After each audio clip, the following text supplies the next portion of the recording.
That's what it looks like, folks. That's the booth in Supercross at Anaheim. It doesn't get much better. And when I say that, I mean that in every shape of the phrase. Because not only is that the most fun job you could ever have, but it doesn't get much better from a racing perspective either. That is unbelievable. Triple Crown fever. Catch it from Anaheim. I'm not sure what floor I need to go to now. I guess I'm gonna go down. You would think I would know my way in and out, but of the probably 100 Supercrosses I've gone to in this building, I never really had to go to the broadcast booth until tonight. And of all these races that I've gone to, not just Anaheim, but a lot of others, I've been watching these things my entire life, rare is it that I've seen action this good.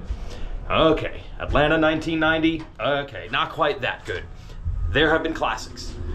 But what we have seen from an overall standpoint of just when you think you have it figured out, you don't, this season has delivered. And now we know it's not just mud races, because this might have been even wilder than those. That's kind of like a run tally. And maybe they got two at the top of the fifth, and they just haven't put the two up. Congratulations, Mike Trout, multi-time MVP of the American League.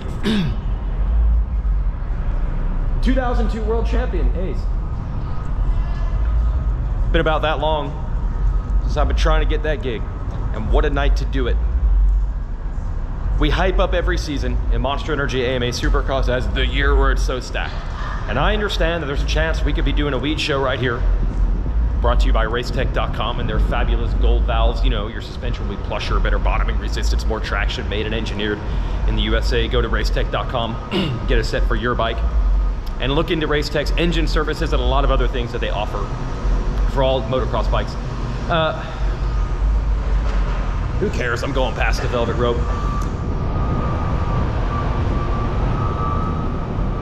The point I want to make here is this season could go off the rails. I realize that, but we got to soak up these moments when we have them. We've seen a lot of great seasons, a lot of great battles, a lot of years that start with intrigue and drama. But usually the great seasons boil down to two riders, maybe three. You know, last year you could argue that it was a Webb, Tomac, and a Sexton show. I think I'm gonna go that way for most of the year. A little bit different this time because everyone is throwing their best foot forward, and what makes it so intriguing is that everyone has been both bad and good. It's not just that everyone's been great. They've all had bad races, moments that make you say, man, I don't know exactly where this guy stands, etc., etc. Probably rather see the track than me. Which leads to our coverage of tonight's event from the Triple Crown. And to give you an idea of how everyone is up and down, Cooper Webb does more Cooper Webb stuff. He wins a Triple Crown without winning one of the races. He won at Dallas last year, just out of nowhere, pulled it out late, and he got it done, and then he said he was sick.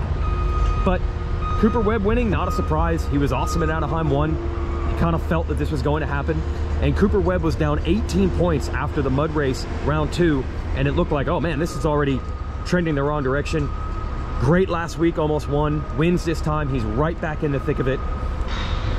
But maybe just as important is who won the final race, which is Eli Tomac taking the win. And Tomac just needed that. He just needed that, and he needed this. You see these stands right here? You see that rhythm lane right there? This place was going nuts when Tomac emerged with the lead on lap 1. And what says a lot is we had a lot of close racing tonight, but it was not close for the lead in the third race. Once Tomac had it, they weren't getting him. And at one point, Jet Lawrence even got in the second, and I think he made a run, and he couldn't get Tomac.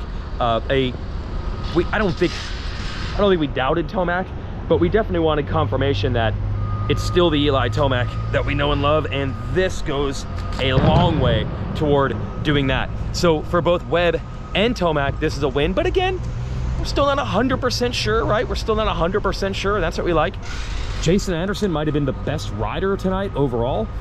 He put it to Webb in the second race. Again, Webb was sick, so it's hard to judge.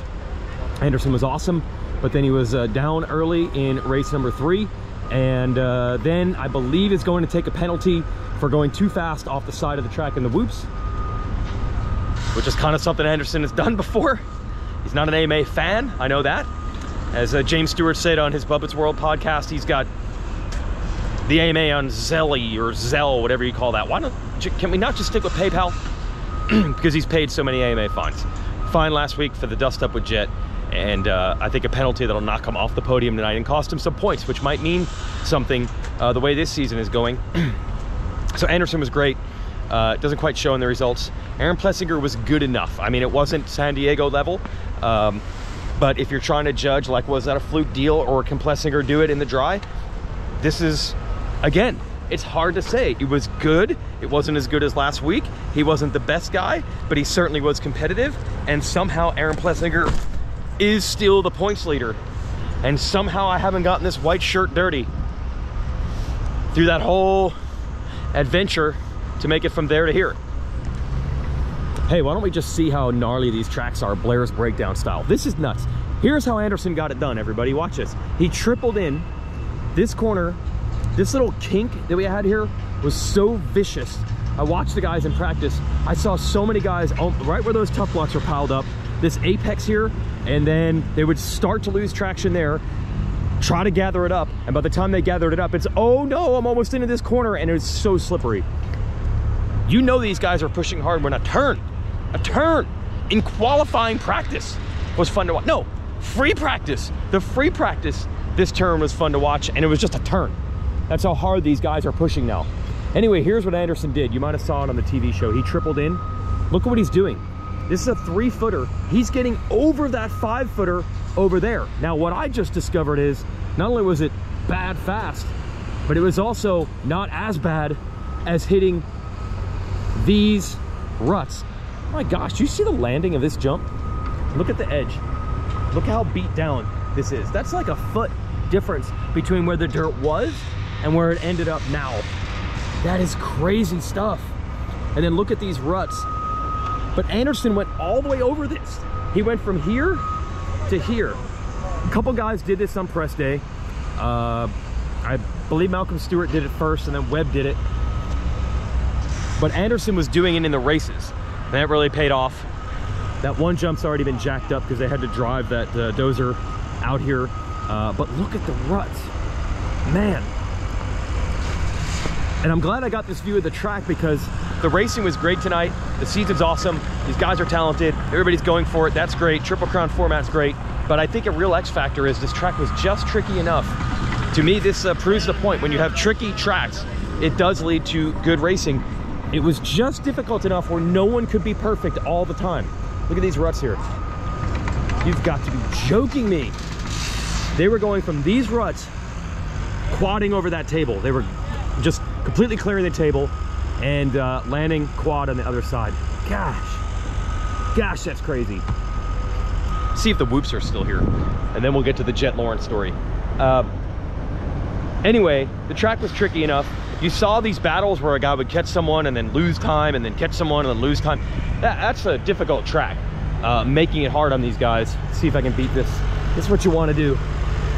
You want to play chicken with the dozer. Although, to be honest, I got to announce Supercross live on TV for the first time, so if I'm gonna go, what a way to go. I mean, this to be that's fine. I already accomplished what I wanted to accomplish, tell my family that I love them. Hey guys, it's getting crazy down here. This is not, I'm not wearing construction crew clothing. Dude, are you kidding? The whoops are already gone? The whoops are already gone. Maybe Jet Lawrence came here and assisted getting rid of these whoops because he has to hate them right now. So, you know we're going to talk about Jet Lawrence, of course. First of all, you had the Anderson and him deal. Didn't boil over. They ended up picking gates next to each other, I think in the last 2 races. I don't think they were talking, but no problems, no dust-ups. Long season to go. Jet was down early off the start of race 1. He had to be frustrated. I talked about this on the pre-show yesterday. I feel like he's got to just take what he can get. He's going to get wins. Just don't blow up trying to do the impossible, like come from last to first or something like that, because you want to show people. And I don't think he did. Came back to 7th in race 1. That was good. 2nd, I think. No, 3rd in race 2 behind Webb and Anderson. And then race 3, we were finally getting a little showdown here. He caught up to Sexton. We had not seen Sexton versus Jet yet. That's, I think, what everybody wants. And it's kind of weird. He passed Plessinger, Jet did, and then Sexton just kind of let him go. It was very weird. And then on the last lap, Jet crashed in those whoops that are now gone. Which leads me to think Chase Sexton must be the smartest rider in the history of Supercross. Did he let him go knowing, oh, don't worry, I know you're going to crash in the last lap? I'm joking, there's no way he knew that was going to happen, but it played in his hands beautifully. Not sure what happened to Sexton. He dominated the first race, and you're like, that makes sense. And then he wasn't good in the second race. He got a bad start, he came through, but then I think he actually fell back again and only got 11th. And then race 3, that was just weird that he wasn't battling Jet for position. But if you're Sexton, I think you'll take right now just being under the radar. No one's really talking about Chase Sexton, which I think with the chaos of this series, you'll take that, let the other guys have the drama. The only loser in all this is Ken Roczen, who was down. Anything that bad could have happened did happen, and the problem for him is he was already way back in points, so he couldn't afford that. But the good news is, I don't know if the excitement of Ken Roczen right now is can Ken Roczen win this title. I think it's just on any given night he can be awesome and win races, and that's still in play, so I think that's fine. Otherwise, we have 6 dudes within 10 points. Tomac is 10 points back, and he's in 6th. This is unreal. And just to wrap up, thank you, just to wrap up the Lawrence situation, it's just, hey, we've kind of forgot in Pro Motocross and SMX he was so damn good. You kind of forget he's a rookie sometimes. Just all rookie stuff. To throw it away in the whoops in the last lap, there's just absolutely no need for that. He could have taken the safe line on the left through there, he went to the right. But whatever, he's a rookie, and it's just making the series that much more exciting. Certainly more exciting than it might have looked after Anaheim 1, which leads us to a big show. Once again, I get to be in the booth. And we're live on NBC from Detroit, which is rocking right now because the Lions are actually good.